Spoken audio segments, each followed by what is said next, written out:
And is heard. Pull up a stool and join us at 866-4326. This is WGR Rochester, and the Sports Bar with Gene Battaglia is on now. 2 hours of sports talk excellence here in the Flowers City. You have found us. Thank you for making us part of your day.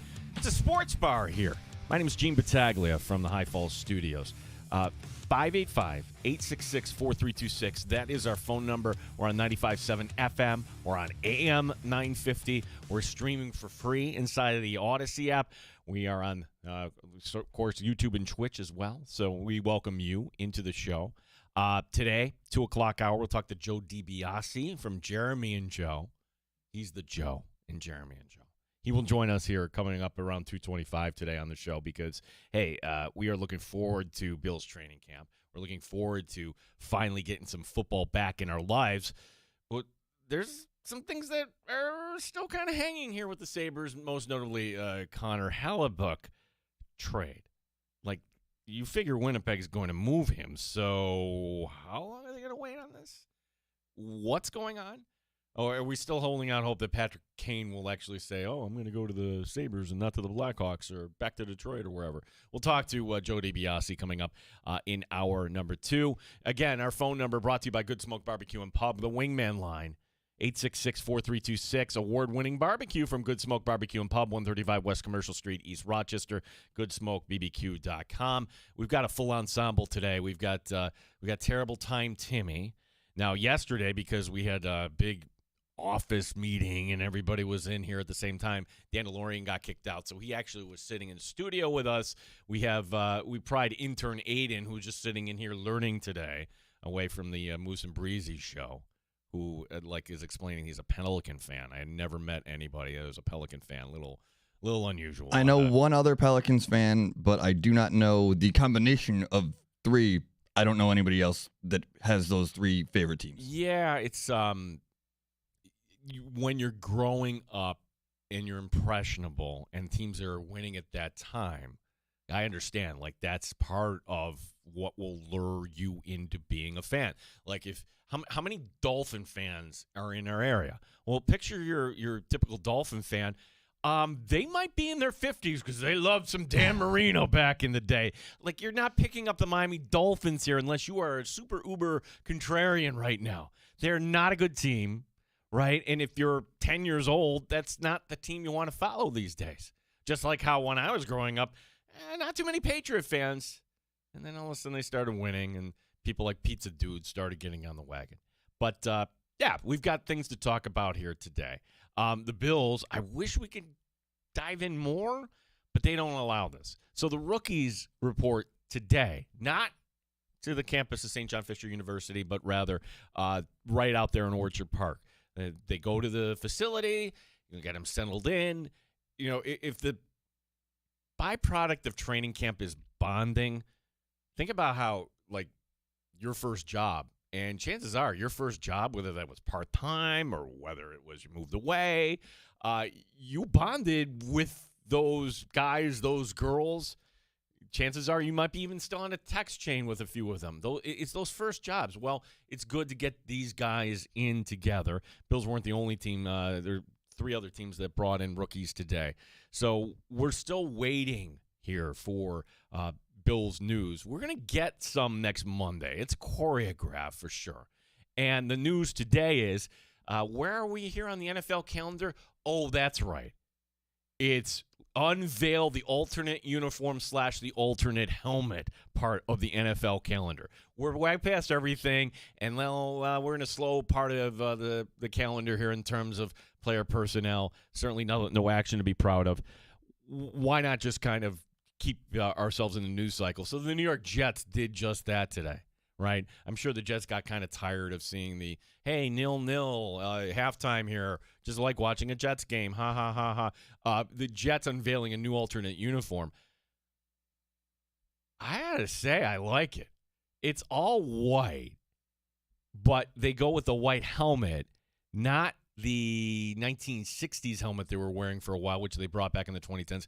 This is kind of the inverse of the 80s helmet with the 80s Jets logo, and the green is a little bit more metallic on that. So kind of like how the Saints went with the white helmet and the gold fleur-de-lis last year. I think that's a look here. Now, this is going to be overkill because every team will have like an all-white uniform. The Bengals have it. Now the Jets have it. The Bills, as reported by Chris Creamer, who's he? He's based in Canada. He is somebody that this is his whole business, reporting on uniforms, right? He has his own website, and there's so many uniform junkies out there. He gets enough clicks on it to make it a living, right? He reported a few weeks ago that the Bills will unveil their new alternate uniform coming up on July 27th, which, if you're thinking about that, July 27th is Monday. Veterans reporting to Fisher on Tuesday, and then everybody on the field 8:30 a.m. on Wednesday. So that would fit the timeline of let's get the Bills in the news cycle. I'm going to reserve judgment as he's got the photos up there. They call it nickel. To me, it's imagine that Lions uniform set where they're all in gray, and now the Bills helmet will be a royal blue.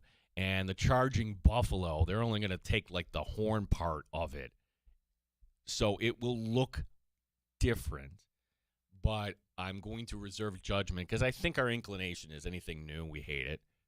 Right? That's how a lot of us are. Like, no, I don't like it. Bring me back only the red helmets, and that's all I want. So I'm not going to dump on it until I actually see what it looks like in sunlight and everything else. So that's kind of your Bills news today. This is indirectly the Bills news.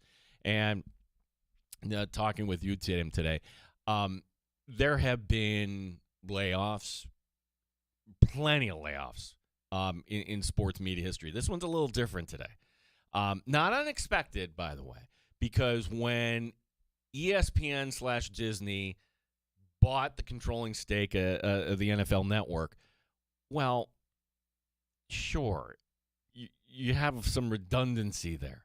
Do you really need both an Ian Rappaport and an Adam Schefter? And the answer they decided was, yeah, we want both of those guys. But there are plenty other ways you can control cost, i.e. payroll. This is the working list here of people that have been let go today by ESPN. Ryan Clark, who I'll get back to here in a second. Carl Ravitch, who I want to get back to as well. Stefania Bell, David Lloyd, Tom Pelissero, Cam Newton, Charles Davis, Bart Scott. I got to be honest, I didn't know Bart Scott was with ESPN, but he's doing radio over there. Those are some names. These are not producers. That's talent up front, right? Practically on the eve of football season, all being let go. Let me put our producer Tim on the spot here. All those names I just rattled off. Sports Bar history. Who is the only guest we landed out of that group? Stefania Bell? That's correct. I know my ball. Yeah. Stefania Bell, year one. She showed up at Fisher on the sideline. And credit to the great Tim Thompson, who said, you know what, let's get her on the show. And sure enough, she was great, and she was an injury insider. But to me, I don't know if I felt her presence as much in recent years. Maybe I wasn't turning into her content. She became more of a fantasy injury reporter, right? And that's important. That's certainly kind of people want that. And how much was she pulling down? I don't know how much any of these individuals were pulling down. Pelissero hurts. Pelissero, David Lloyd, Carl Ravitch. These are real reporters. Notice I didn't throw Cam Newton in there. Yes, journalists, not analysts. Yeah, understand, like ESPN, what does the E stand for? It doesn't stand for journalism. It stands for entertainment. And Carl Ravitch was a fixture for 33 years. Tom Pelissero, reliable voice. How many times here on our show we're like, hey, according to Tom Pelissero, you want to source it. Like, those are the guys and ladies you respect, right? That we're going away from that. And the irony here is ESPN, when they were at their peak, and I read the book. It's a really good book. Those guys have all the fun. That came out like over a decade ago, the history of ESPN. But the company was kind of founded on, hey, we don't want to have the media stars. We don't want to pay too much. And that's how guys like Dan Patrick and Rich Eisen at the time, like, we're not going to pay you too much. You go be a star somewhere else. We want to keep everybody in line. I wonder what those guys would really think to now about the network, because when you say ESPN, it's two guys predominantly, and they're both in midday TV. Stephen A. and McAfee. Stephen A. and McAfee, who, hey, let's bring him out for college football. Let's bring out Stephen A. for the NBA Finals. Hey, it's the ESPYs. Here's McAfee. That's where the money's at. Like, that sort of influence. And to pay those guys, well, you don't have this infinite supply of dollars there. And I hate talking about layoffs. It's part of business. But that being said, what ESPN did to Ryan Clark is it's unbelievable. Now, you can say it doesn't matter. You're getting laid off. What difference does it make how it happens? Layoffs go through HR because they want to mitigate any chance against any sort of lawsuit or anything like that. Did they think this through in the HR department? Because while they were taping NFL Live, oh yeah, your favorite your favorite TV show on ESPN, it's not live. We're live right here. Well, I mean, if you're listening on 95.7 FM, there's like a 7-8 seconds delay in case I swear, and that happened one time. One time. Do you still have that audio? No, it's gone. Lucky gone. you. Thank goodness. Like, it was so funny because I didn't realize I did it, and Tim's like, "Yeah, you did," and he played it. I'm like, "Oh my gosh!" I just got so comfortable, I just let it fly. Well, anyways, back to the point about ESPN, that they pre-tape these shows, and NFL Live is getting ready to go, and they get to, it's not even a commercial break. It's okay. Segment 1, we're done. Somebody must have the video of this or something, that they pull Ryan Clark aside mid-taping to say, "Hey, we're letting you go." Like, how did that show finish up? Like, Ryan's not here anymore. Like, they did the last 10 minutes without him. They did. Okay, did you watch that, or did you? No, I read the article, and I was so confused by it. I was looking for information on it, and basically it was just they moved on without they didn't acknowledge it. He was just off the set, and that was it. You couldn't wait the 10 minutes, or was it this, that were they really that afraid that Ryan Clark was going to go years ago here in Rochester? And again, maybe one or two people like remember this. I remember watching this one night. It's Channel 8. I'm not going to mention the anchor's name because this anchor didn't work ever again in the business because his contract didn't get renewed. But Channel 8 at the time decided, okay, you can do your last weekend shift. And he didn't do the honors.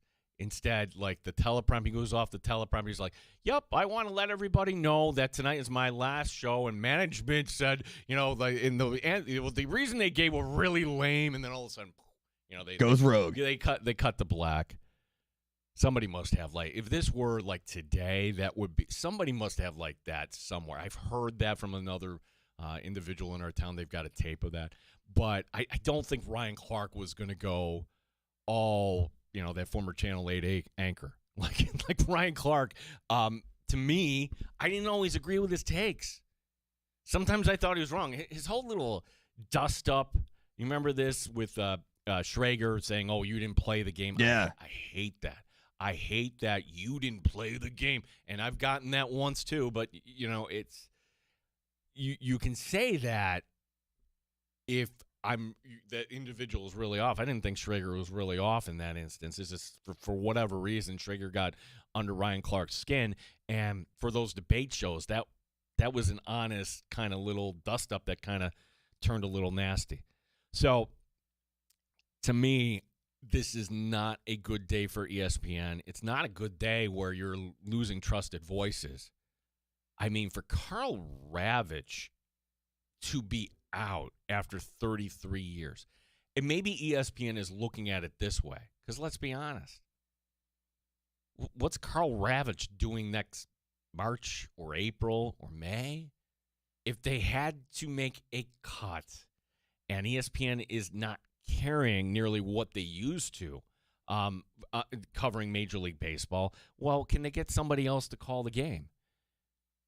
Ravitch also, I thought, did a lot of the Little League World Series. He was like the voice of it, yeah. Yeah, so that seems kind of odd that they would make it like right now. I can understand that. All right, look, we're going to have a season, yes or no. Oh, you can't give us an answer. All right, well, you know what? We'll just kind of park, people. But that's kind of not the way you want to go out. 33 years with a network, and then they tap you on the shoulder like they did. Cam Newton, I'm like, whatever.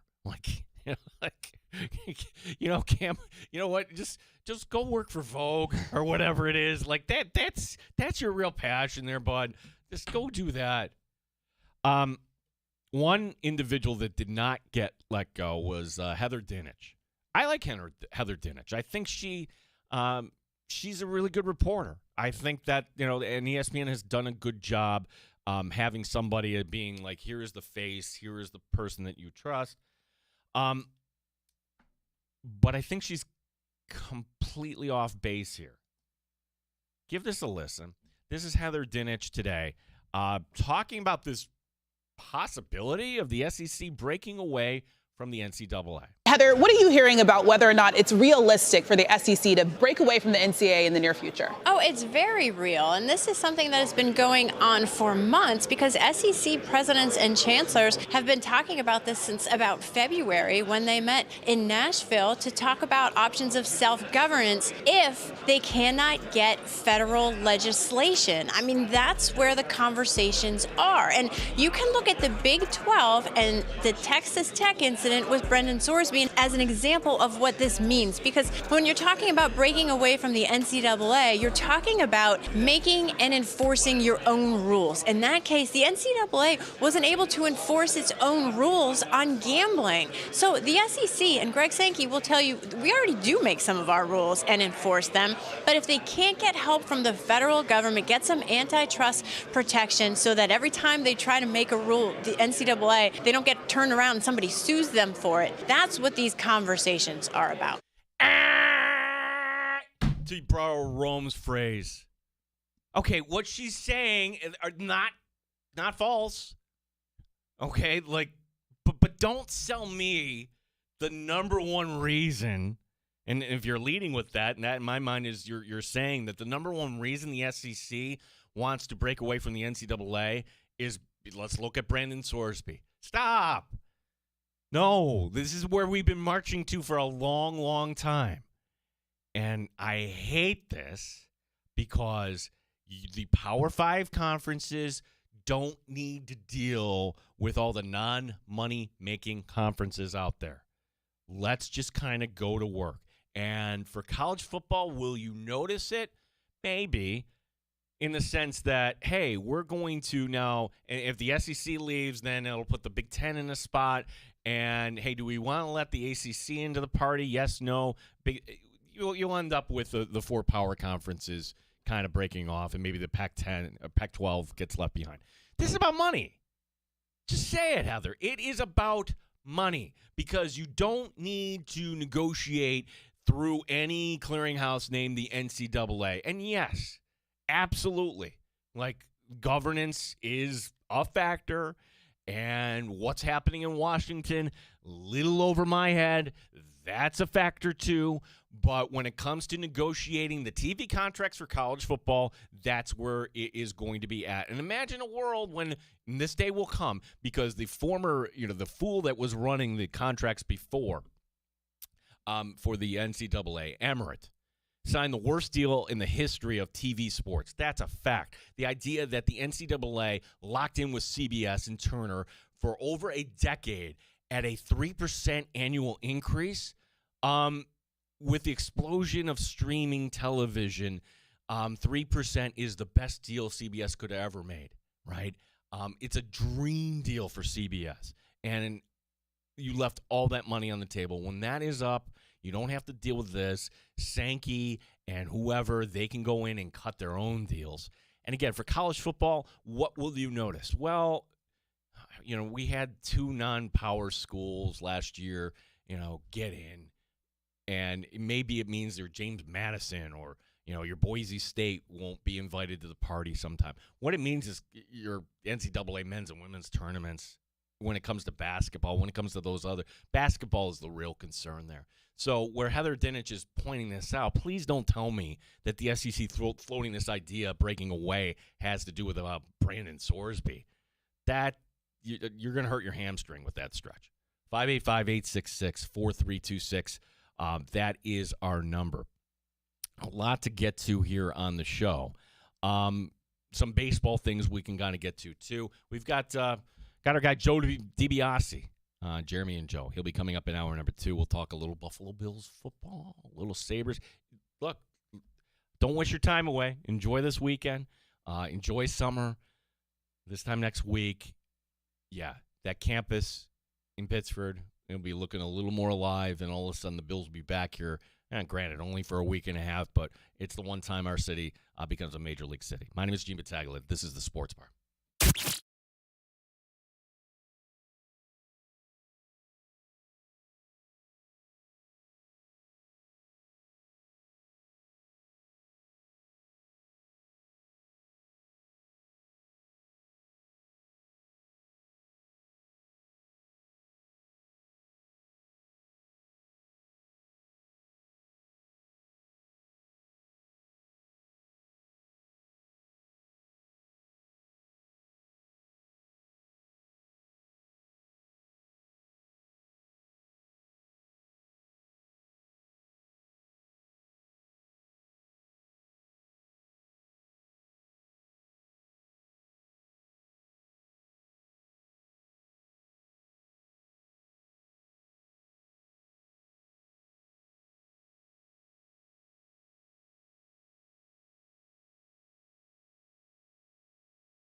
Is your sports station with the Sports Talk Rochester runs on. The sports leader, 95.7 FM and AM 950, WGR Rochester.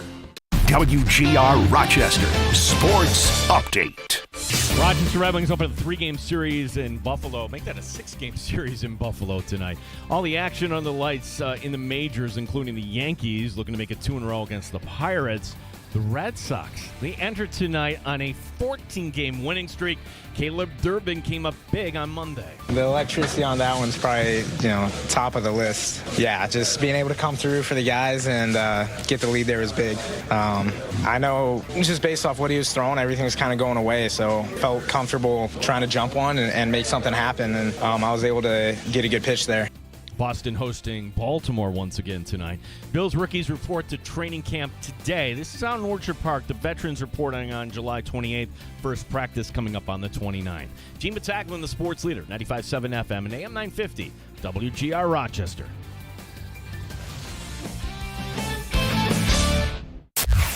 The best local sports talk in the Flower City. The Sports Bar with Gene Battaglia on the Sports Leader. 95.7 FM and AM 950 WGR. Rochester.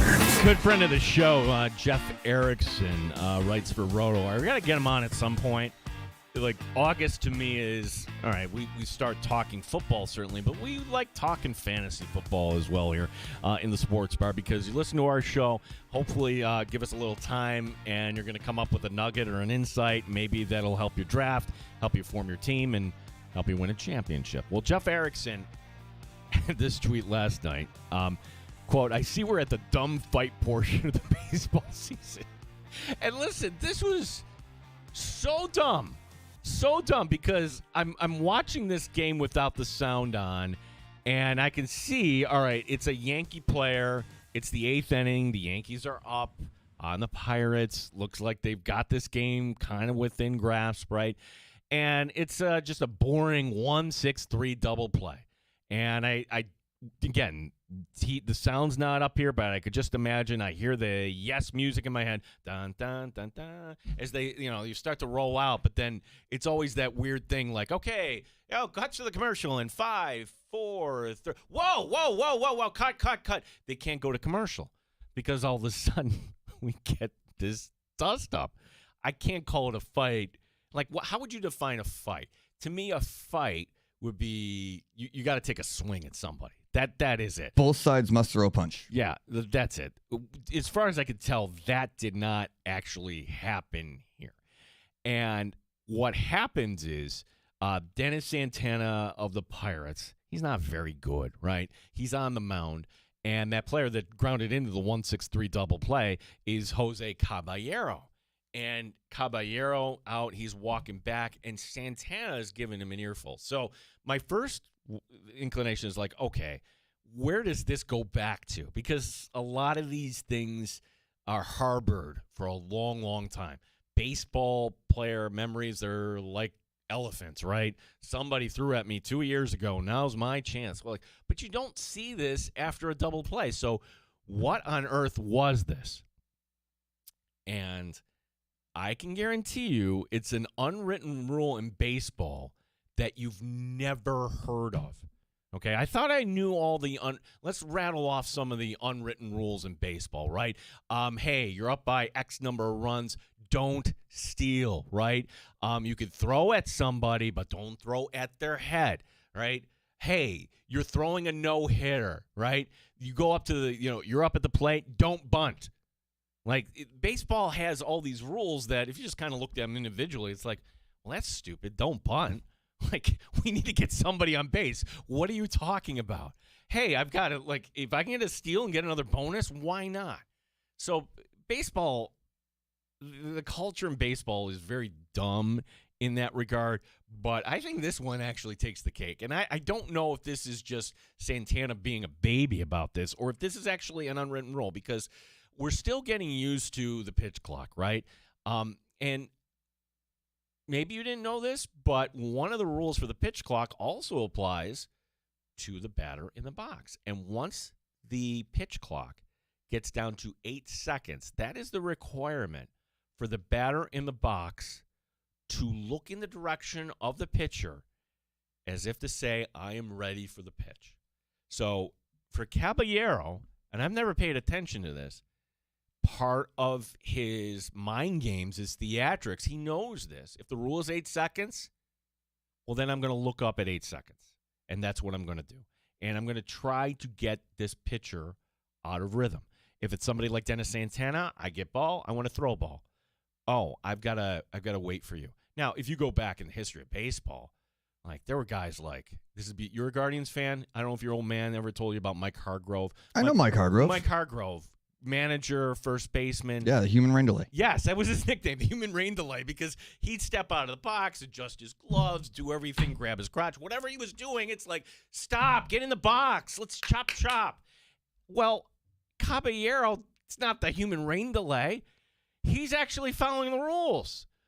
But little did I know that following the rules wasn't good enough. You have to be ready in time. Well, it's the pitch clock, not the batter's clock. So that's why the pitchers are upset by it, because they have the 18 seconds, but the batter's allowed to take up to 10 of those seconds away. So then the pitcher has only 8 seconds now, and it ruins their routine. And too bad. That's the rule. I don't disagree with that's you. That's the rule. But that's why they're angry. Caballero is not breaking the rule. This is the dumbest thing. I am defending Caballero and the Yankees on this.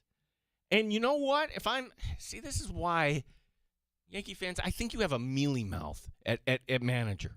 Like Boone sometimes, like it was really weird in the day when you had, who was the guy? Gardner banging his bat on the dugout. Well, you kind of defended him, but you got to defend Caballero here strongly. Those are the rules. Stop with this unwritten rule sort of stuff. And if I'm Caballero, I'm not changing a thing. Now, do we get to see Santana in relief? It's not going to happen. I shouldn't say that. It would be unlikely for him to go back out there tonight. Yeah, the Pirates started as this kind of fun little story, and then, Connor Griffin got hurt. Yeah. Skeens isn't having the season he's had the first couple years. Nope. What was funny is on Saturday, Tim, I made it a point, right? The executive producer, she had plans. I had that time in the afternoon. I'm going to you know what? I'm going to sit down and watch my favorite team, the Mets. It's not enjoyable when we have stormy weather outside and your team is just failing. So it's 6-1 at this point, and I'm like, you know what? Does it make me a bad fan if I just flip over to this other game? And I flipped over to the Rays and Red Sox, and I was entertained. And then I saw there was some sort of delay in Philadelphia, and by the time I thought to go back to the Mets-Phillies game, it was over. 6-1 was the final. So, all right, I abandoned my favorite team to watch something good. And since I had the house to myself, I just watched the rest of that Red Sox-Rays game, and it was fun baseball. But here's the thing I noticed.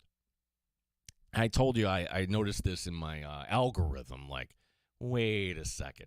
Who is paying Mark Zuckerberg and Facebook these ads that are showing up in my feed about leveling the playoff field? Well, I hadn't until this weekend seen the actual TV ad that they are presenting to you on Major League Baseball, where it's like, you, the fans, we listened to you. You said speed up the game, and we did just that. And now is the next time we are ready. And I'm using the big movie thing. And then they cut away to this graphic of 30 little boxes of fans. You don't have any idea what they're saying. And it's just they make it look like this is an overwhelming consensus about the salary cap, level the playing field. I'm sorry, I thought all political ads had to have the disclaimer right at the end. Paid by friends of Tom Golisano. Whatever it is, at the end. It's issue advertising. Now, it's their network. The owners can put on whatever they want.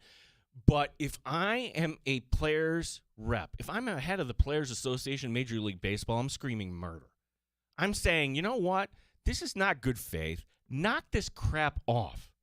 Get this off of our network, Major League Baseball, because, hey, you're the owners, and I guess technically you own this network, but, without us, you don't have any product.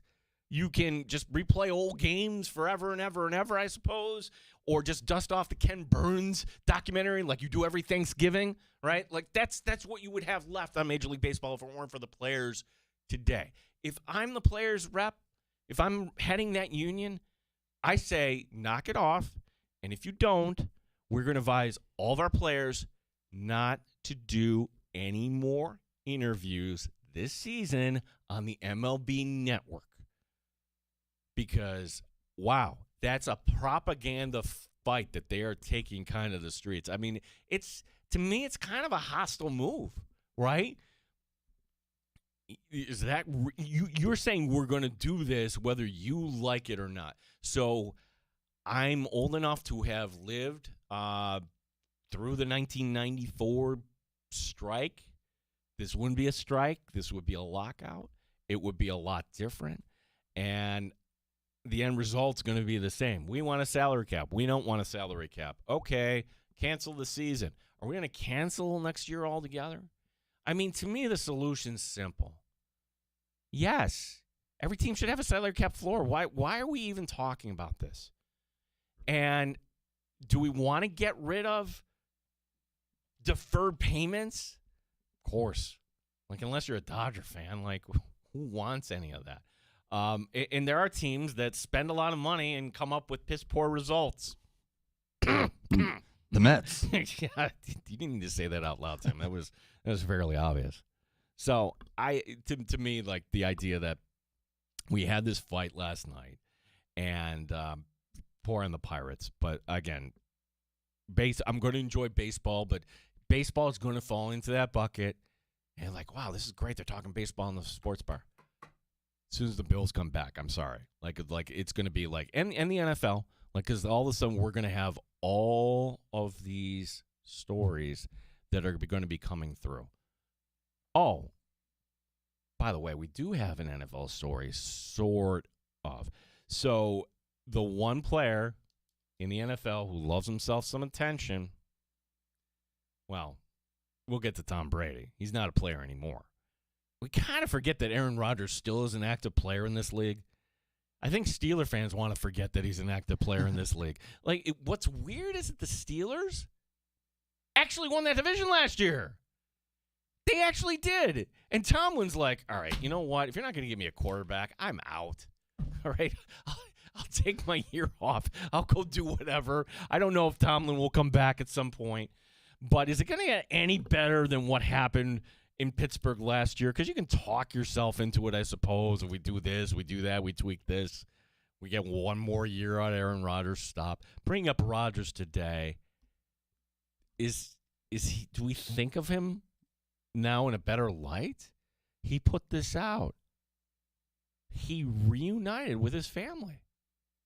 So this goes back to 2016, where nobody's really sure what happened. Why would a grown man just kind of leave behind his family, your parents, the people that raised you and sacrificed for you? Like the story was, hey, I'm returning your Christmas presents. You're divorcing from your parents? You're disowning your parents?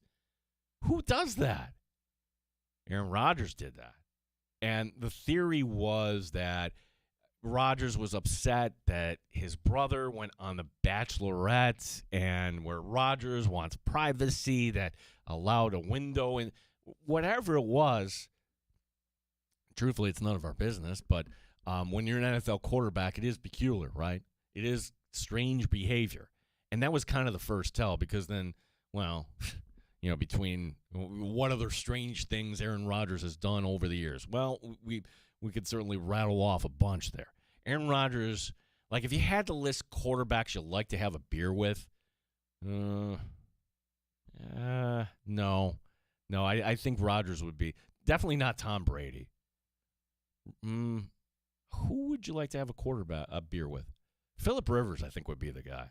I think that'd be fun. Jay Cutler. Well, Jay Cutler, for sure. But not too many beers, though. Not too many.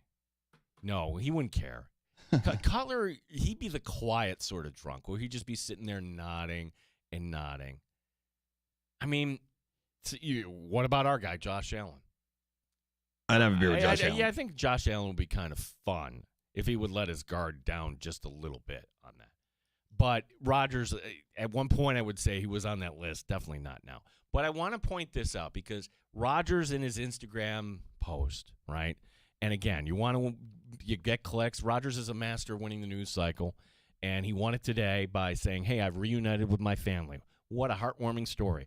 And there's Aaron Rodgers with his mom, and mom is smiling.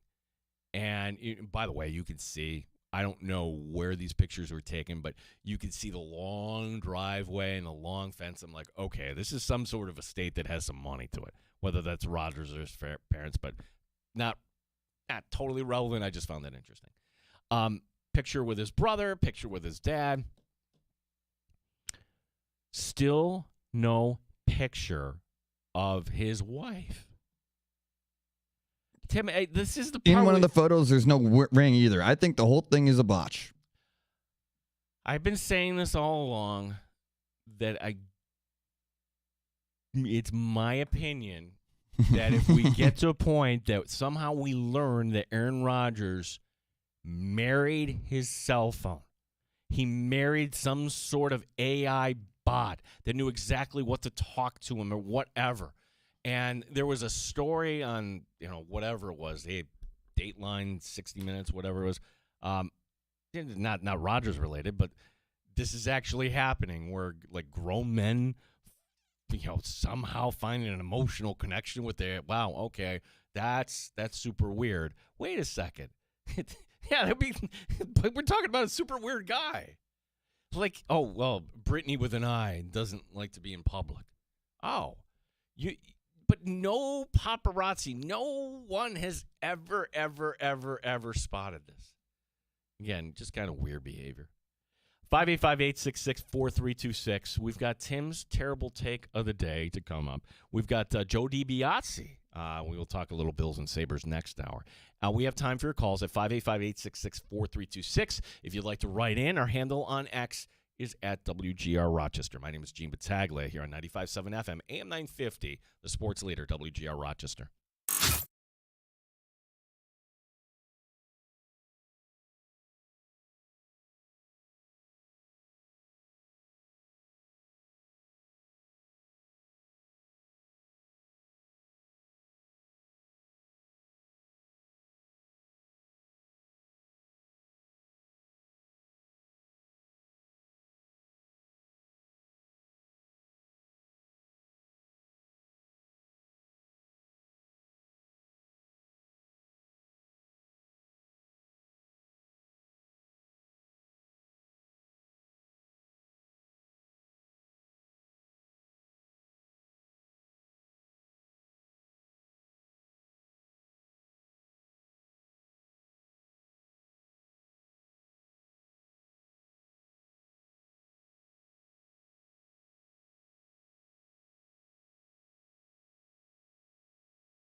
Live sports and the best sports talk anywhere.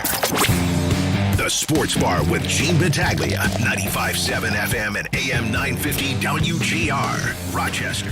Yeah, our LeBron update, or is a LeBron non-update? You be the judge here on this. Rich Paul is the agent for LeBron James, and he went on a podcast with Max Kellerman. Now, there's another guy that was on ESPN for years and years and years. Like, I thought he was the perfect kind of compliment to Stephen A. But Kellerman's still doing his thing, and good on him that he talked to the agent. And basically, just the quote you pull out of this is that LeBron will not be rushed into a decision picking his next team. You go back to the comments over the weekend from Commissioner Adam Silver, who was, like everybody else at Fanatics Fest, that, hey, because of our TV partners and because everybody else, we would like LeBron to make his decision already.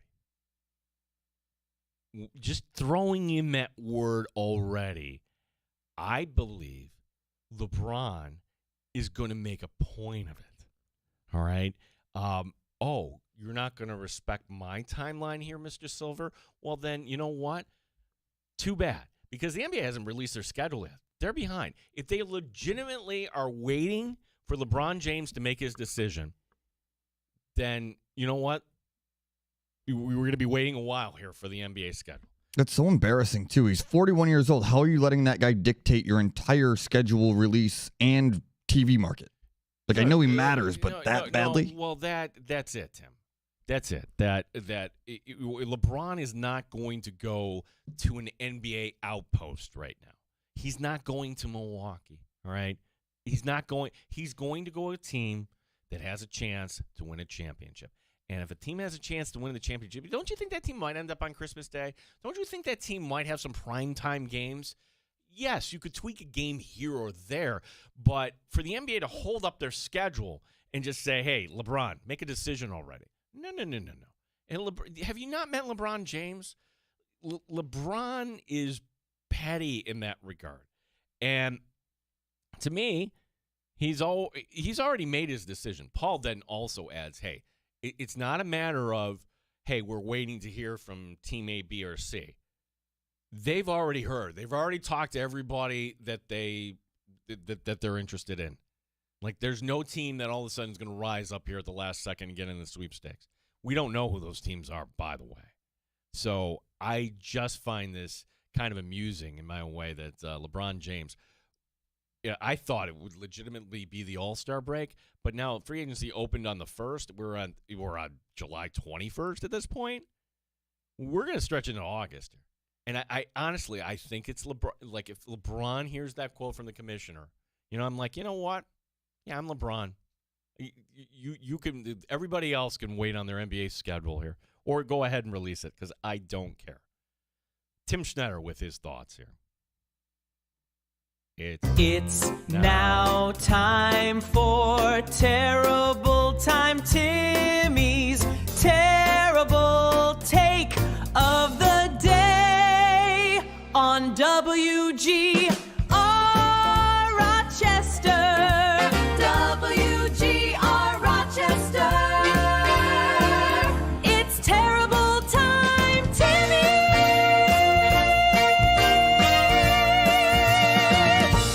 The MLB hot stove is heating up. The Red Sox are on fire. Other teams are surging. The Tigers still staying alive in this. And that is why I'm going to tell you, and I don't know if this is the correct answer, but the Tigers are not going to trade Tarek Skubal. Oh. And it's because of kind of what you'll be soon talking with Joe DiBiase about.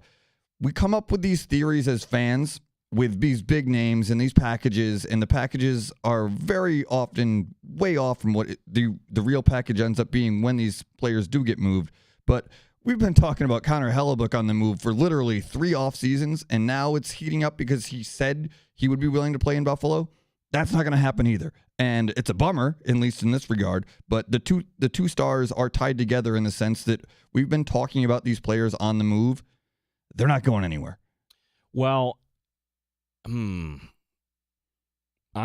I had to say, will they both be moved? I'm gonna take the opposite point. Like, I think they both get moved here, Tim. Because let's talk about what we've been talking about Major League Baseball, this big old storm on the horizon that's coming, 100% chance of rain, called a lockout. Yeah. If Detroit if they're not going to lock them up long term now, why commit to that? You need to reset the clock. This is as long as they get something back in return in terms of gobs and gobs of prospects. And if I'm Philadelphia, that's the team I'm looking at for Skubal. Oh, my gosh. You put him in that rotation and all sorts. Legitimately, I think the Phillies would have a chance at knocking out the Dodgers. What about, and don't laugh at this, do not laugh. Once upon a time, CeCe Sabathia was in Cleveland. The Guardians can't afford to pay him. What are we going to say? He got sent to Milwaukee. And legitimately, led the Brewers to the postseason. What about the Brewers? If you put him in that rotation next to Mizorowski. By the way, the Brewers are now hinting they're going to limit Mizorowski's innings. Stop. The guy's a machine. It's not going to. Don't worry about this. Yeah, that could be I would think Milwaukee has prospects too. The book is open for Detroit. I think that there isn't. That where we do have a deadline in baseball, and it's called August 3rd, right? That's the Major League trade deadline. There's no deadline for the Winnipeg Jets to do this. There really isn't. Connor Hellebuck, at the end of his media campaign, just was very non-committal and just kind of passive, and it's all right, he wants out of Winnipeg. And I can't fault him on that. He wants to go try to win, be in a warmer weather city. Buffalo is a warmer weather city than anybody. How about that for try that one out. But to your point, though, about Connor Hellebuck, we've been talking about this a long time. The Skubal thing, if it happens, it's not going to happen till August 1st, 2nd, and maybe right at the deadline. Are we going to get Connor Hellebuck before that? The answer is no.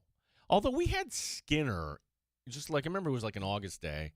Wait a second, the Sabres traded for Jeff Skinner? Huh? What? What's that all about? And then we paid him a lot of money. Yeah, we paid him way too much money on that. Yeah. Good times remembering those Sabre drought years. 585-866-4326. Joe DiBiase to join us next hour. We'll take some of your calls coming up next. I've got another baseball take here, too. Got some other things we can get to from football. My name is Gene Battaglia. This is the Sports Bar, 95.7 FM, AM 950.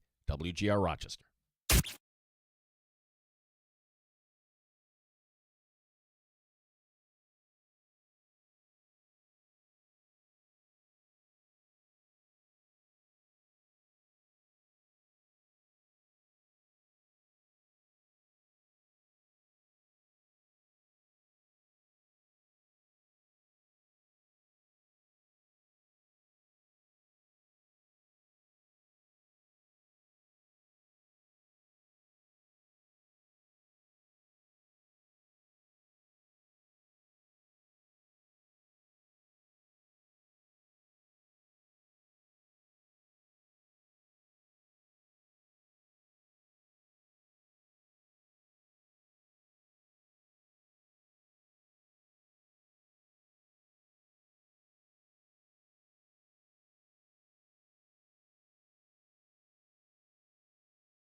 When W239BF Rochester, the sports leader, 95.7 FM and AM 950 WGR Rochester, an Odyssey sports station. WGR Rochester, sports update. Wings won the first 3 coming out of the All-Star break. They open a 6-game series tonight in Buffalo. All the action under the lights tonight in the majors, including the Yankees, once again hosting the Pirates.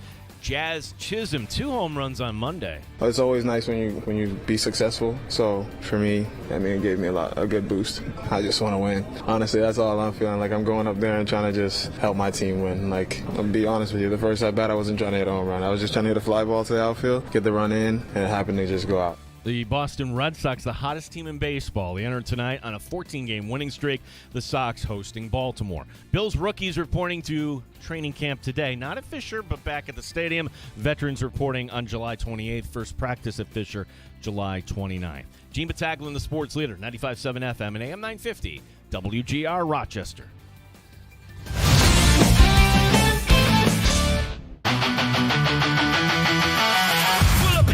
Stay for a while, you're in the sports bar on WGR. Grab a drink, hang your coke, it's sports talk. Live from Western New York. It's a master show. 9 times better than your typical host. 9 times. Gene and Tim have takes much hotter than most. No one cares when you're out. Sabres! Bills! Americans! Red Wings and Nighthawks! Sports bar! For Rochester Sports Talk. Hour number 2. Thank you for joining us here today. Gene Battaglia with you, Tim Schneider, our fine producer, as well as Dan DeLorean, who hides out in the other room. And look, if you miss any other show at any point, everything's in bite-sized form wherever you get your fine audio, including our interview with Nighthawk GM Dan Carey.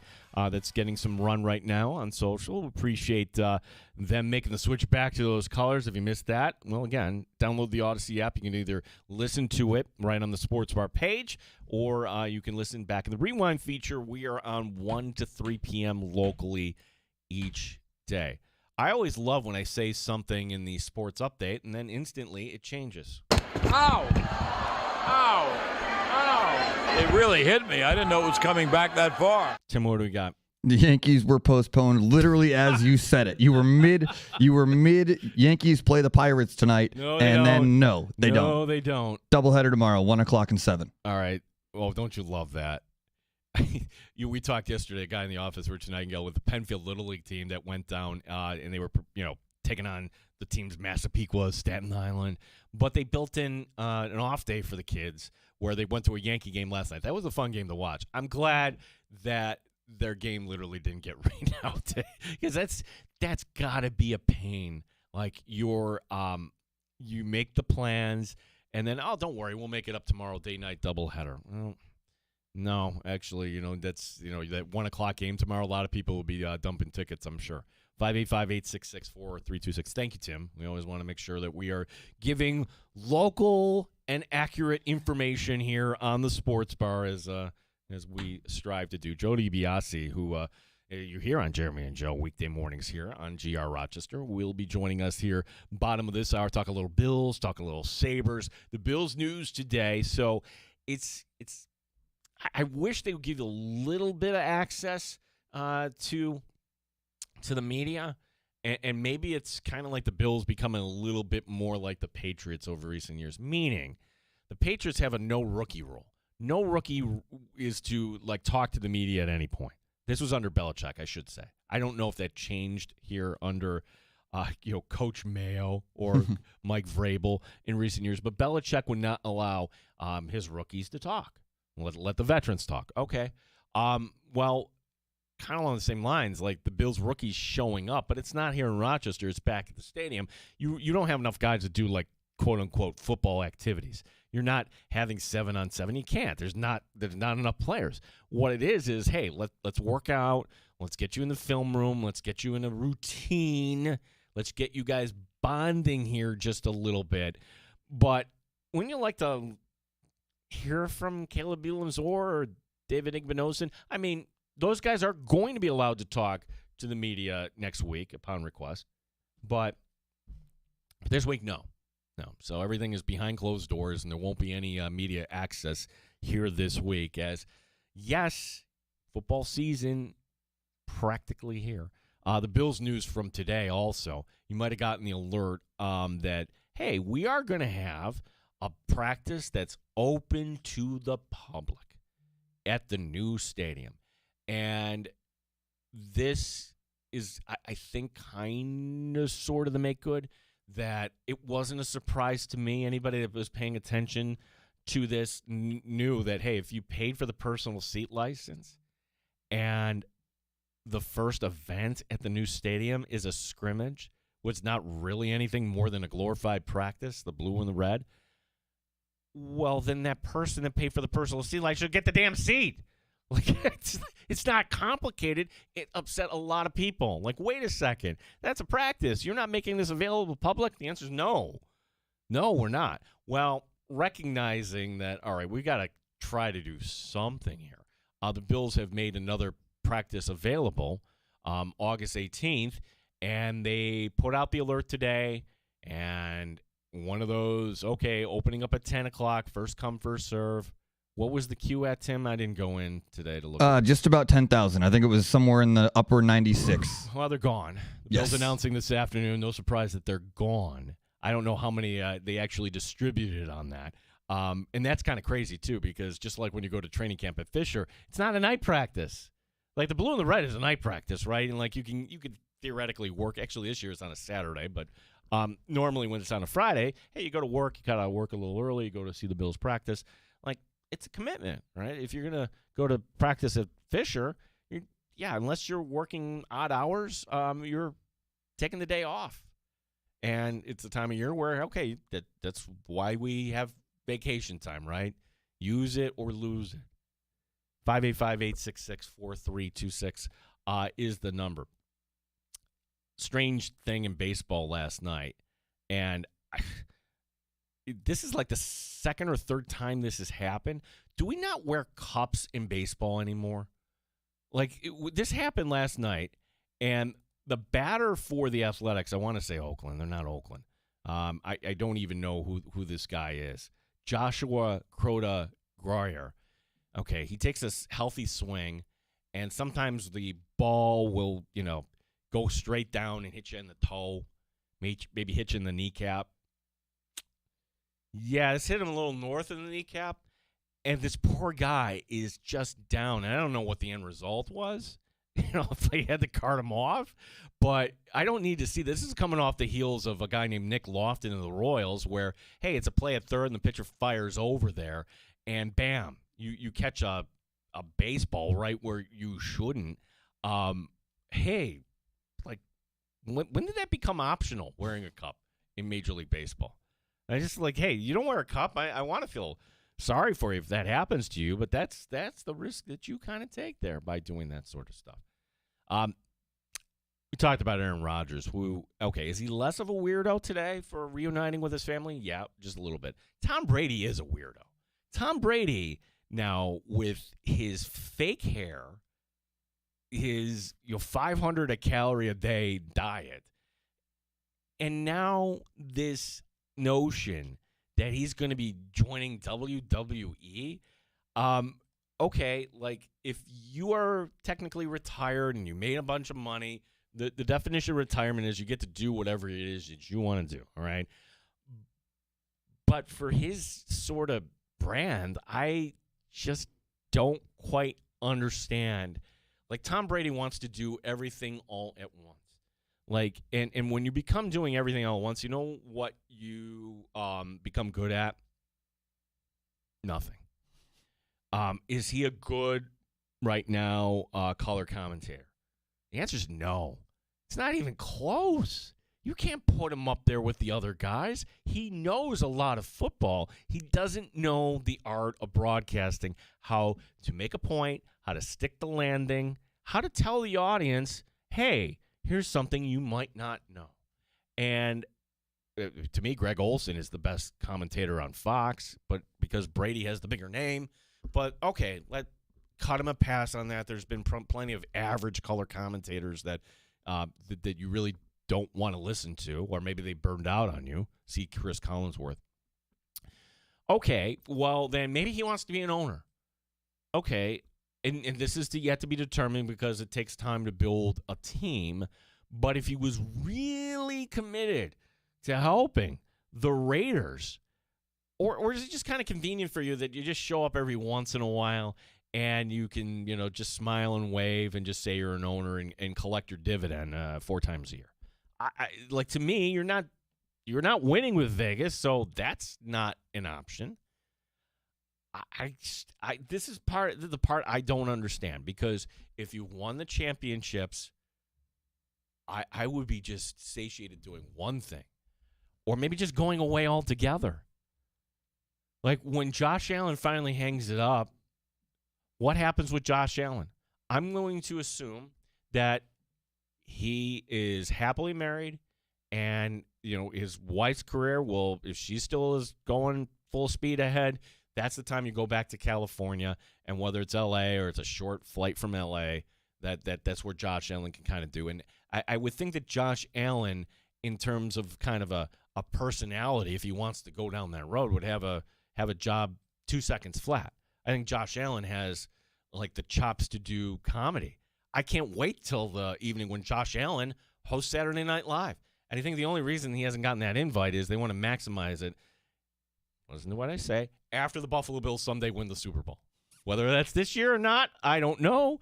But I would think that, all right, that's got to be like on the wish list. And maybe Allen himself, I'd love to know if he's gotten that opportunity to host SNL. I think he's funny. Tom Brady's just a weirdo at this point.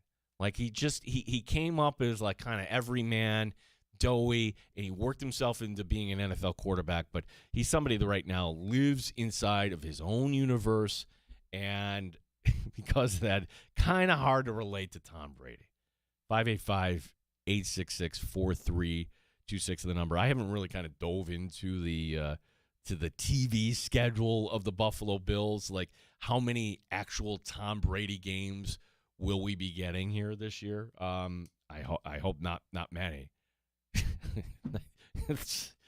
It's funny. If you had to ask, say, which color commentator do you despise the most? I think most Bills fans would say Collinsworth, especially Collinsworth for his love of Patrick Mahomes and everything else. I think it's just kind of great. To me, it's Brady.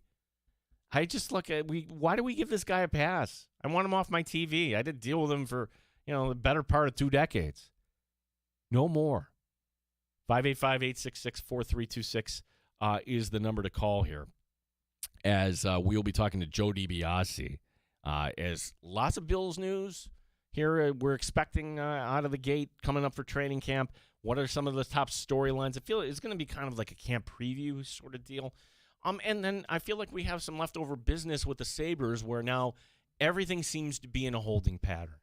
And I think the days of summertime holding up business, well, they should be over. Like, maybe you're in sales, and there's plenty of salespeople that drive around listening to sports talk radio. I hear you. I'm one of them. Yeah, like, it's a time of year where it's hard to get the decision maker. It's difficult. They're doing other things. They're on vacation. They're at their kids' tournament, whatever it is. Yeah, I don't think that should be that way for the NHL. We're done those days. What was funny, Randy Sexton, who he's now with Minnesota. It was really cool to have him in studio. When he was the GM of the Amherst, I'm thinking, this is pretty wild. Like having a former NHL GM. He was the GM in Ottawa. I think he was the first GM in Ottawa and GM in Florida. And he was telling stories to us, like the day and age of, like, yeah, when we would shut down the office for 2 weeks in August and just say, everybody take a vacation. And you didn't have to worry about your cell phone. You didn't have to worry about any of that.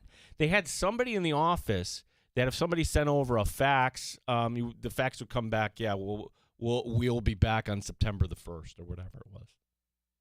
How refreshing would that be, just to walk away from the cell phone? But I digress.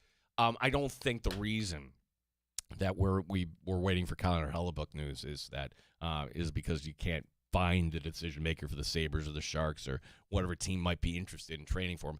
I think it's just kind of a leverage thing that we'll kind of wait for this to kind of go by, and then at some point, whether it's an owner or whether the GM wakes up in the morning and says, you know what, I'm going to up the ante.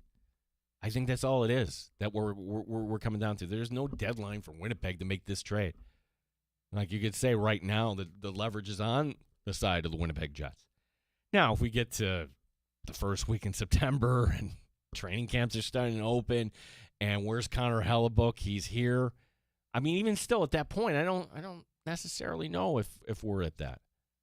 Tim, look up. When did the Jack Eichel to Vegas deal happen? Because if I'm trying to think of other NHL stars, like I want to say that was the summer, but was it beyond the date of July 21st? What was the exact date of that? November 4, 2021. No kidding. Mid-season. Mid-season. Okay, well, there's your example right there. Because the Sabres opened up camp, and Eichel was still on the roster, and Kevin Adams wasn't in any hurry. And you look back at that now, okay, well, that netted Vegas Stanley Cup. Oh, if it wasn't for Gallows humor, we wouldn't have any humor at all with that era of Sabres hockey. I went to his first game back there. Hat trick. Yeah, that was great. Good times. All right.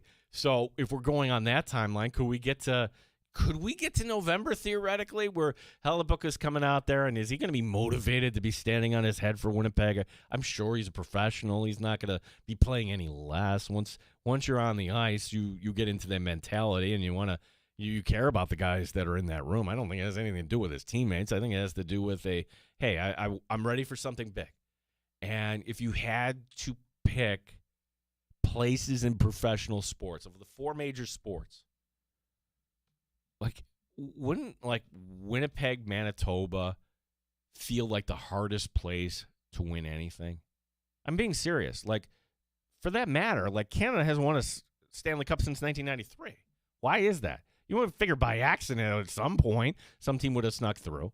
Now Montreal did get to the final in the COVID year, and we have Vancouver get to the final. We've had teams kind of pop up here and there, but it's tougher because it's tilted this way. The taxes are brutal up there, and you can retain talent here as compared to there.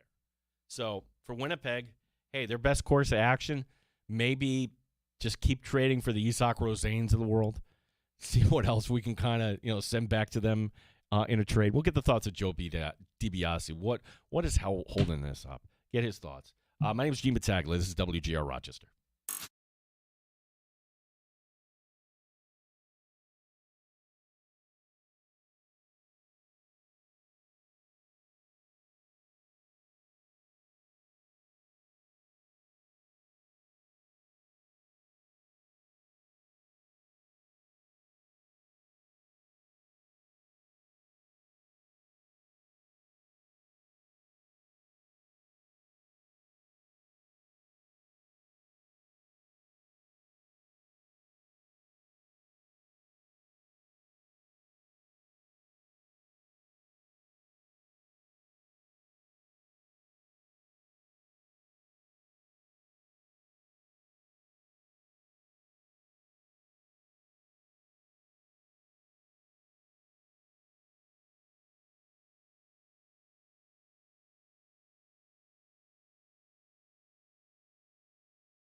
WGR Rochester Sports Update. Red Wings open a 6-game series tonight in Buffalo. The Yankee game against Pittsburgh tonight, that has already been postponed. They'll make it part of a double-header tomorrow day-night down in the Bronx.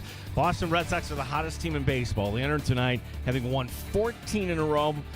Caleb Durbin coming up big on Monday. The electricity on that one's probably, top of the list. Yeah, just being able to come through for the guys and get the lead there was big.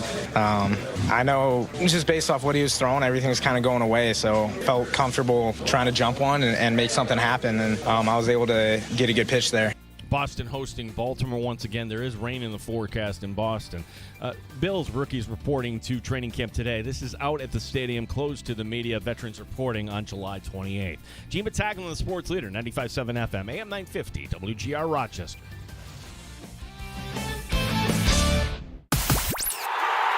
Rochester's home for live sports and the best sports talk anywhere. The Sports Bar with Gene Battaglia, 95.7 FM and AM 950 WGR, Rochester. It's so much fun when the Bills come to town. It is our we used to say, a couple of weeks we'd be in the spotlight here as a major league city, but they were down to a week and a half. We'll just have to deal with that.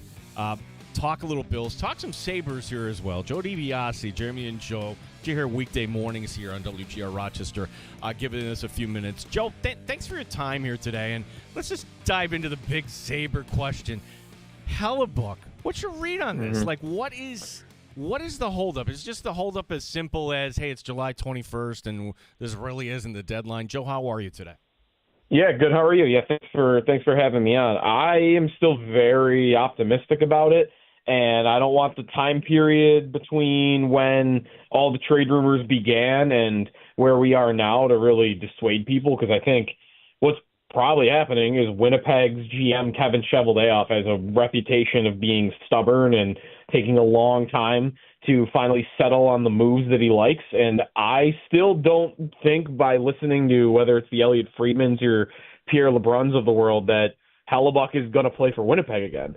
He has, I think, made it pretty clear, and it hasn't gotten ugly yet, but that would probably be the next step. And I would imagine the Jets don't want to make it ugly where he's refusing to come to training camp or any bad-mouthing of the organization to try to force his way out and have it be uncomfortable. So, I mean, we still have time, right? Training camps aren't until over a month away. So I think it's a patience thing right now, but that's kind of where my optimism lies is I think he's getting traded because he doesn't want to play there anymore.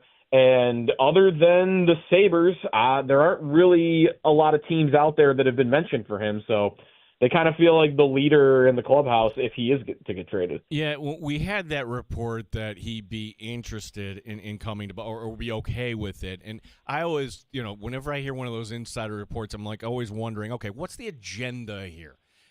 Is the agenda, Joe, is that coming from Winnipeg just saying, hey, we know he's going to Buffalo, but for other teams here, step on up. We're not going to, give a discount here on an all-world goaltender. Where do you think that report came from?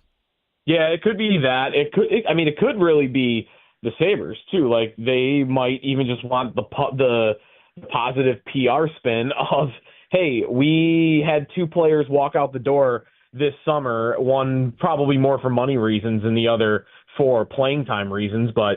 You could look at the Sabres offseason and say, okay, you had your best season and you lost one of your best defensemen and one of your best forwards.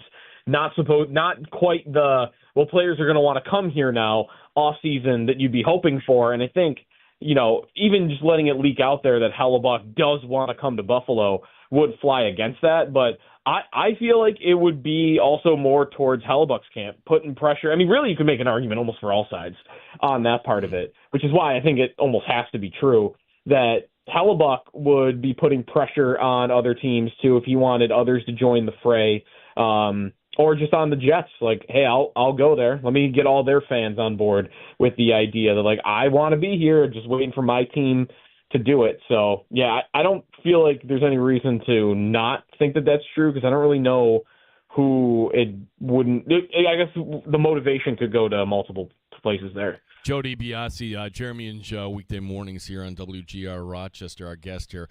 You brought up the offseason, and I don't think anybody's going to say, are the Sabres better than they were at the end, on paper? No, they're not.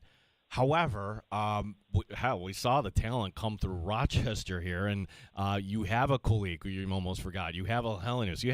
You have Ostlund.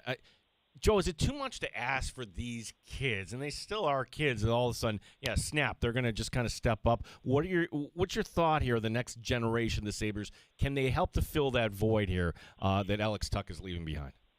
I mean, I like all three of the forwards up front and the potential for them to replace a guy like Alex Tuch and others, but you still are banking on an unknown. Hellenius, I think, has a very great chance of stepping right into a top 6 role, maybe even as the number 1 center right away with like a Tage Thompson and being a candidate for the Calder. I think that's absolutely possible for him to be right there with Gavin McKenna as Rookie of the Year. And I think Ostlund, if he were to step into a shutdown type of role where Ryan McLeod plays right now, or just to play even on the wing somewhere in the middle 6, he's already kind of proven he could do that responsibly and give you the defensive play that you want with some scoring, but I think you would expect that you'll see more offense along with it. And Kulik is the one that's a little bit more of an unknown just because it's been so long since he played, but we all know he's got a great ability to score. He could play center, he could play wing. I feel like the Sabres probably like him more at center, but it's also a crowded position for them right now. I think all three have that capability. You don't need all three of them to do it. You just really need one. And what are the odds that it's only going to be one and that it isn't going to be two? So that's where I understand why you could still have a lot of optimism about next year. It's, well, yeah, you're trusting in unknown commodities at the NHL level to come in and fill in for a guy that for the last 5 years in Alex Tuch has been a pretty consistent 30-goal, 60-point player for you on your top line, playing more minutes with Tage Thompson than anybody else. And, oh, by the way, being your top penalty killer along the way as well. But, again, you're kind of playing the math of it. I've got 3 guys that all look like they could be top 6 forwards, and for next year I probably only need one of them to be able to do it. Well, you mentioned a crowded room, and I can make the argument, and for our audience, we pay attention to this stuff. What are the chances that Kulik starts out in Rochester next year? Or maybe we even get a second player starting out in Rochester if you just want to get those guys ice time, Joe. I think Kulik starting in Rochester wouldn't be the craziest thing in the world. I don't know how long that would go on for, though, but after not playing all year long, I guess we'll see what he looks like in the preseason along with it. But they have a numbers crunch, no doubt. I think they're absolutely going to have to waive some people at some point. I mean, does Justin Danforth get waived? I don't think they want to waive Tyson Kozak. I wouldn't want them to waive Tyson Kozak. I'm not sure he would make it through waivers. I kind of feel like he wouldn't, but they might have to make a tough decision on that if there's no trade to be had. And that's why a trade still feels like kind of has to happen if you want to keep everybody, because the easiest thing to do roster crunch wise would be, okay, well, let me send down the guys that can be sent down.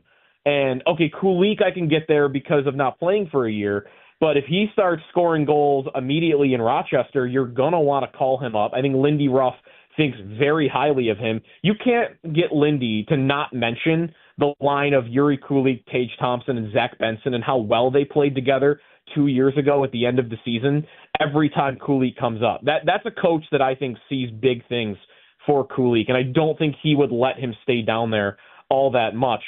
So that could be a temporary solution, but that's still only one guy. I think sending down an Ostlund or a Hellenius, sure, you don't have to get rid of anybody if you do that, but you're probably planning on those guys playing big roles for you. They're not third or fourth liners on this team, and that's where I think it gets tricky. So I think you nailed the nail on the head. I mean, Kulik would be the one, if anybody, I think, to spend time there. Yeah, and one more question here, Joe, because to me, I think there's a gap between like the Rochester fan base and the Buffalo fan base when it comes to Devin Levi. Hard for me to evaluate what Devin Levi did last year for the better part of he's got ECHL defensemen in front of him. Yep. What are the prospects that he gets it all together in Edmonton with a fresh start, in your opinion? Did that move need to happen? Are the Sabres going to carry 2 goaltenders, or are they going to actually keep Colton Ellis? Your thoughts on the Sabres, the move they had to make, I suppose, if Devin Levi was not part of their plans? Yeah, I think they kind of had to make it. I was more on the positive end. You're right. Like, I think there was a lot of Sabre fans that had written him off and were not thinking about him mattering to the NHL club any longer. I was still thinking that he has the capabilities of being a good NHL goalie, not even just a guy that's in the league. He had more good playing time here in Buffalo, I think, than people realize. It wasn't just that first 7-game flash that we saw. That very next season, where he played roughly 20 games, was one of the best goalie seasons by goals saved above expected that any Sabre goalie has had in the last 10 years. The following year was not good, but then we saw good play in Rochester, I feel like, all along the way. He had a pretty solid save percentage when you look at the totality of his career, and he's still a very young goaltender. I think the understanding of where it had to happen was, I do feel like they kind of replaced him in the system. Like, I liked Colton Ellis a lot last year, and I want him to play more games this year if I'm the Sabres, going from maybe just a 20 or 25 games, something like that. So he kind of defeated, I think, the need here to have Devin Levi. And if I'm Devin Levi, I'm thinking, well, now I'm blocked. I think I'm ready to take the next step. And I'm also waivers eligible, and I didn't think the Sabres were going to have a spot for him. So I think the trade made sense. If I'm him, I'm not sure how I like the Edmonton fit.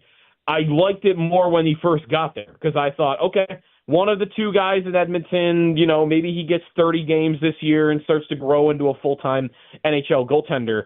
But then they signed Freddie Anderson, and suddenly he's in this 3-goalie mix. So I guess that's better than being a part of a 4-way mix here in Buffalo. But I would not write him off at all. I think it's very possible he beats out a Tristan Jarry and he ends up being the Oilers' number 2 goalie this year. But I would still bet he's behind Freddie Anderson. Joe DiBiase, our guest here in the sports bar, and it's an exciting time of year because we get the Bills coming back to Fisher coming up next week. First time since the year 2017, Joe, we're going to have the Bills debut a new head coach here. We almost kind of look past this now. He's not new to the organization, but in what ways might this be different? Your thoughts on Joe Brady, the new head coach here of the Buffalo Bills? Yeah, I'm very curious to see what the offense looks like. And I think I've been reading a lot about what stats are sticky about offensive coordinators in the last couple of days and kind of how it travels from team to team, or when you go from being an OC to a head coach, and how your offense kind of transitions. And there are some things that always seem to stay the same, but one thing that doesn't is kind of how your pass game is built, how far you throw the ball down the field, how many screens you throw, average depth of target type of things. And the Bills notoriously in the last couple of years have been getting closer and closer to the line of scrimmage under Joe Brady. A lot of running the ball, of course, but those screens to Shakir, Allen not taking as many chances down the field. And it kind of seems that, like, league-wide, that's more of a personnel stat than it is an offensive coordinator stat. And I almost am feeling like, I said this earlier today on our show, that we're headed for a season where the Bills might really open it up offensively and start pushing the ball down the field more often, a little bit less running, not a lot because you still have James Cook, but they open it up a little bit more, and there's more verticality to it and more in the intermediate parts of the field. And I think if that happens, everyone's immediate reaction is going to be, oh, that's Joe Brady without the handcuffs on.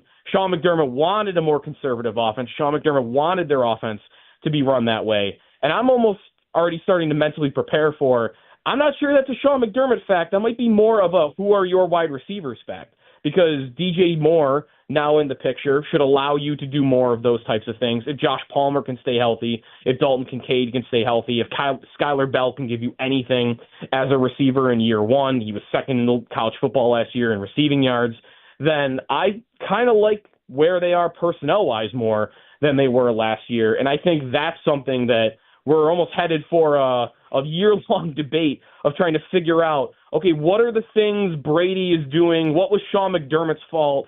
And, what are the things that were more, part of who they had on the field and who their personnel was? Yeah, and sometimes it takes guys a little bit longer to develop. And one of the traps, and I guess I listen to your show. I'll take the preseason pledge, right? In the sun, in the sunshine of Pittsford, everybody looks great. Everybody's awesome. And last year I'm falling into that trap. I'm like, wow, look at Keon Coleman. This is a big difference. Look at Coleman making plays, and you see the numbers in the Ravens game, and then what happens after that? How are we really going to know Joe, because I'm bracing for the positivity and the spin about Keon Coleman. And when you're not wearing pads, he should look great out there. How are we going to know if this is actually going to work? Are we going to have to wait here until the regular season? I think some guys are deserving of the hype right away, and other guys you have to just take the approach of I'll believe it when I see it on the field in game action. And I think Coleman is absolutely one of those people. I remember watching Coleman last year and thinking, all right, like he's looking good in the one-on-one drills, but I always thought it was a little confusing when everybody just thought he's having an incredible training camp all the way around. Like, I didn't think he was bad, but I thought he struggled getting open when they started going into those 7-on-7 drills or 11-on-11, and corners were allowed to get a little bit more physical. Christian Benford would be covering him, and he wasn't able to get any separation. And like, okay, this is more of what you saw in his rookie season, and how much do I really want to care in these one-on-one drills? Sometimes where he's going up against an intern. He's not even going up against a guy that's on the team, and he's making a spectacular catch. So I think with Coleman, absolutely the approach needs to be taken of no matter what he does in training camp. Like, this is earned. Like, you've struggled through 2 years, and there have been, of course, maturity problems off the field that you have to take the approach of you can't buy into it until you start to see it in the regular season. But I'm not. You don't have to do that with everybody. I think if Skylar Bell as a fourth-round rookie or Caleb Elamzor as a fourth-round rookie at linebacker who could win a job right away, or if it's Davison Igbinosun, who's the second-round corner, like any of these rookies or new pieces in play, and they're really looking good, it's part of being a fan. I think you should allow yourself to be excited about the new guys that you haven't seen before. But, I mean, you bringing up Coleman, like, for me is like, absolutely, you can't fire up the hype machine again until we start getting the real games going. Nope. Hit the pause button on that. Also, like, I'm wondering, is the bit of former Bill, future Bill in danger? Because I would have thought that, hey, we would have welcomed back, fill in the blank here, Tre'Davious White, Matt Milano, and any of these guys. It seems like a little different vibe. Of all those guys, Joe, do you expect any of them back here? Yeah, we might have to replace it. We've considered maybe there's like a legend of the game draft for stuff for the year that we could play around with. We'll see. I think a lot of that's probably coaching staff, right? Like Tre'Davious White, Matt Milano. AJ Vanessa signed somewhere at this point, but a lot of those defensive pieces were pieces of a Sean McDermott defense, and I've almost been waiting for the former Broncos to come in. Like, that's what happened, when the Bills changed to McDermott and Bean. It's what happens a lot of places, right? Like, John Harbaugh's bringing in a bunch of his old guys in New York. Like, when a coach goes somewhere, he likes to bring people in that he's familiar with. So when the offseason began, I thought, don't expect Trey White. Don't expect Matt Milano. Like, expect guys that used to play for Jim Leonhard in Denver. We have not really gotten any of those guys. So maybe that's to come. But I think of the former Bills that are out there right now, the only one I would consider, I guess there are two. There are two to think about. I think one is Trey White just because the need is still there. The Bills have three outside corners that you can look at, Igbinosun, Harrison, and Benford, that you'd all feel comfortable with them playing. I shouldn't give that IGB yet. He's second-round rookie. We'll see. But they don't have a fourth guy at the moment. So Trey White would be able to fill that spot. And the other guy would just be Shaq Thompson, because linebacker is a little bit of a question mark right now, and Thompson has played in every defense basically in the NFL, and he could play in this one. Joe, appreciate the time. Summer's almost over, unfortunately, bud. How's the family? Everybody good? And big life change for you, bud. I've got the 2-month-old. She's good, though. And, we're just roaring towards football season. So just enjoying the good weather as much as we can, as long as, the smoke doesn't come back here. Yeah, for sure. Joe, thanks for your time. Let's do this again. Yeah, thanks again. Joe DiBiase, who your weekday mornings on WGR Rochester. I want Tre'Davious White back. This team needs a veteran corner. And it might not be the case of that the Bills haven't. Maybe it's just White is just looking for his options. And do players really want to be in camp in July or August? The answer is no. White can show up, I'm sure, and pick up things very quickly, whether it's for the Bills or some other team. And as sad as it is, there will be injury problems as we go throughout camps around the NFL. Last call coming up. Last call is for you. 585-866-4326. Tell us what's on your mind here at WGR Rochester.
Straight up with no chaser.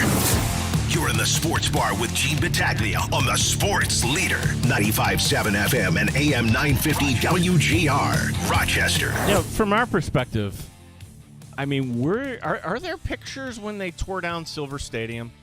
I don't remember. I just remember the joy because there's a lot of stress of, hey, we're finally getting a downtown stadium back in the mid-'90s. But then just kind of if you were driving by Norton Street, like, oh, it's gone. What happened here? Like, it's like part of that. You can feel two things simultaneously, right? And I'm bringing this up because of the Bills. We're excited to step into that new stadium, right? If you're fortunate enough to, right? But it also is just kind of strange, kind of unsettling just to see all these pictures that are coming out with the stadium coming down. And I am impressed at the speed that they are taking this stadium down. I think by the time we get to opening day, it's going to be all gone the way they're going. Like, they are knocking down parts of the upper deck and clearing it. And why are they doing this pace? Well, it's obvious, right? That's a big old chunk of development for land. And what is going to go up there? I mean, that's the next part. Like, that's the stuff we're not, sorry to use the Doug Whaley phrase, we're not privy to what the Bills are going to be putting in there. What developers are going to be putting there. Hotels, restaurants, whatever it's going to be. I'm sure they'll, when they do the artist renderings, there'll be some green space and a park and things like that. But ultimately, they want you to go down there and spend money on the hotel and in the restaurant. And that's why it was one of those, wait a second, we're not bidding on the NFL draft in 2027 or 2028. We're going to wait till 2030, somewhere around there. Aha. Well, that's the reason why. You want to have everything all done. And for the Bills, they're going to become like the model of like how this can be done. They still haven't figured this out in Chicago, by the way. I'm planting my flag that the Bears are not moving to wherever Indiana. I want to say Gary, Indiana, because that's a punchline of a joke. But, like, I refuse to believe that somehow in the 11th hour, just like how the Patriots, I'm like, they're not moving to Connecticut way back when. They didn't move to Connecticut. They stayed in Foxborough, and they went across the street. But once we're kind of done with the Bears, I mean, like, what other team in the NFL is still gonna need this? 585-866-4326. Like, when we get to, nobody's asked this question too, like, could we, in theory, host a World Cup game in the new stadium when it comes back around, and you hope it's 2038? It seems crazy that we're having this conversation. But, Tim, I remember you and I were, like, making fun of, like, it was James Madison against Richmond or some – they announced there, we're going to, like, schedule games in college football in the year 2040. Liberty, yeah. Liberty and James Madison. Liberty, I was close there, somewhere around that area. Yeah, the year 2040, they announced this home and home. I'm like, what? These student athletes are no longer born yet. What are we doing? This is dumb. And just because you realize, you're off this kind of high. It's like I call it the vacation high. If you have a really good vacation, you come back, and the drag you're feeling is not that you're back at work. Hopefully you like your job to some degree. It's the fact that, oh, man, that was really fun having all that time off. And the high of being on vacation is not as the low as getting back. Well, that's kind of the way we were with the World Cup. We're like, this is really good. This is great for our country. This is great for the sport. I want to do this again. And, okay, it's not going to be 4 years. It's not going to be 8. I doubt it's going to be 12, maybe 16. I was having this conversation last night. I didn't cite Hannah and Kate at trivia night. Now I'm citing them. But I think it's evident that the way FIFA works, they're going to want things on multiple continents, which they did. Now, Senator Yeber is getting it in 8 years, but they haven't even touched, the Pacific Rim here. So could you do something in Australia and in Japan and maybe another country too? Like, I think we're going to have to wait our turn, in other words, till it comes back around here in the year 2042. Then we're That's out. a long time. It's not a long time according to Liberty or James Madison, Tim. Tomorrow on the show, what about Josh Allen? We'll talk to our injury expert, former Penn State player Charlie Schumann from Lattimore Physical Therapy. We'll also talk to our betting expert, PJ Glasser. Now, the fun part about that is this. Tomorrow, PJ by phone. The following week, he's in studio with us. Missed any of today's show? Download the Odyssey app. It's free. We're on 1 to 3 p.m. locally here in the Flower City. The Sports Bar. Just search it out on the side of the Odyssey app or wherever you get your fine audio these days. Thanks to Dan DeLorean, who is chopping up all the interviews in bite-sized form, including Jody Biasi, was great with his time today earlier this hour. For Dan DeLorean, for intern Aiden, for Tim Schneider, I feel like a full crew here today. I feel like a real radio station. Hell Tim. yeah. This is, Chopin the Bulldog coming your way next here on Rochester Sports Leader, 95.7 FM, AM 950, WGR Rochester. So much action, we couldn't fit it all in one app. Take WGR Rochester and the Sports Bar with Gene Battaglia.